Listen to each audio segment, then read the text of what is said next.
Sawubona mngani, welcome back to Zulu Lessons with Thando, the place for modern, conversational Zulu language lessons. Now, friend, we have verbs, action words. We say we're doing this, we're doing that, we're not doing that, whatever. Now, we want to use the verb to make a noun. So for example, if you're think about this in English, because this is our medium of instruction in this channel, and then we introduce isiZulu to you using English. So we'll think about this in English for now. Let's say, for example, we are talking about the verb to swim in English. When we then say someone swims or someone who swims, we say a swimmer. Say the verb sing, to sing. When we then say someone is a person who sings, we say a singer, right? Now, let's have a look at how that is done in isiZulu. So we would then say singular and then also plural, but we need to learn how to do it for ourselves or by ourselves. Now, before we go on, try and think about it if it would make sense in whatever other verb that you think of, even if you were saying it in English. Would it make sense? So don't then now take that same word and try to force it into isiZulu. If it doesn't make sense, it doesn't make sense. So this is the same thing also that we then use when we are talking about occupations. Not all occupations, but most occupations. This is how we would then say that someone is a radio host, or someone is a teacher, or someone is a student, or someone is a seamstress, and things like that.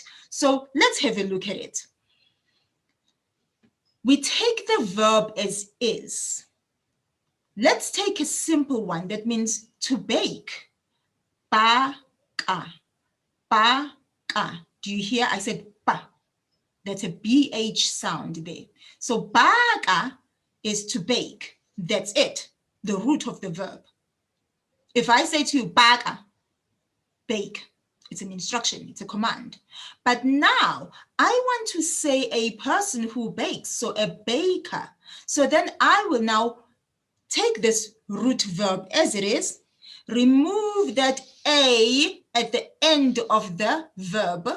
Most verbs in isiZulu end in an A. There are others that end in an O or in an I, but almost all verbs in isiZulu end in an A. So remove that A, okay?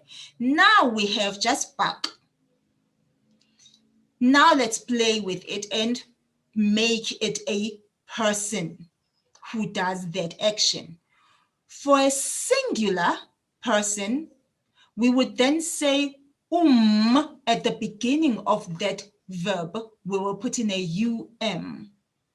And then at the end, we put in an I. Now we have baki. Did you hear? Baki. Now that is now a baker.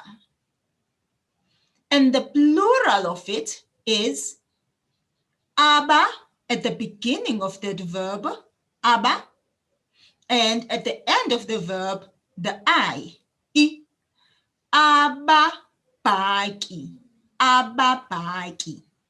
Let's take, for example, the verb tunga, which means to sew.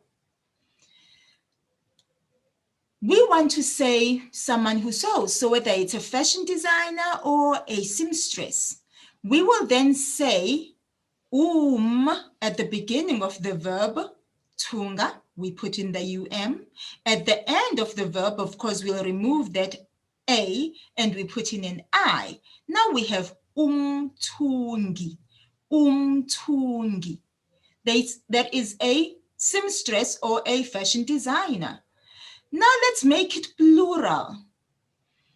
We put in aba at the beginning of the verb, says a prefix, and then at the end we put in I. Now we have abatungi, abathungi. Those are seamstresses or fashion designers. Do you see? What do we see with these words? All of them are going to be people and only people. We are not talking about things, we're only talking about people.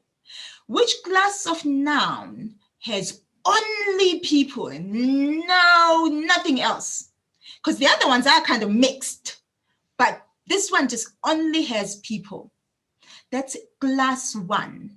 Class 1 nouns only talk about people. The singular have the prefix and the plural have the prefix aba. So that's how you will then be able to tell which one is which. Let's think about this now. Have a look at this. You say you find this noun. It says ababazi. Ababazi. What was the verb and what is the singular form of the noun? Because we see this is plural because it starts with aba. So ababazi, if I take away aba, the prefix, I'm left with bazi. If I take away the I and replace it with an a, because most verbs in isiZulu end with an a, then I'm left with baza. Baza, that means to sculpt. So we are then talking about a carpenter, so carpenters. So let's make this singular. We're moving from plural to singular. For class 1 nouns, because this is definitely a class 1 noun, there is no other noun class that has aba as a prefix.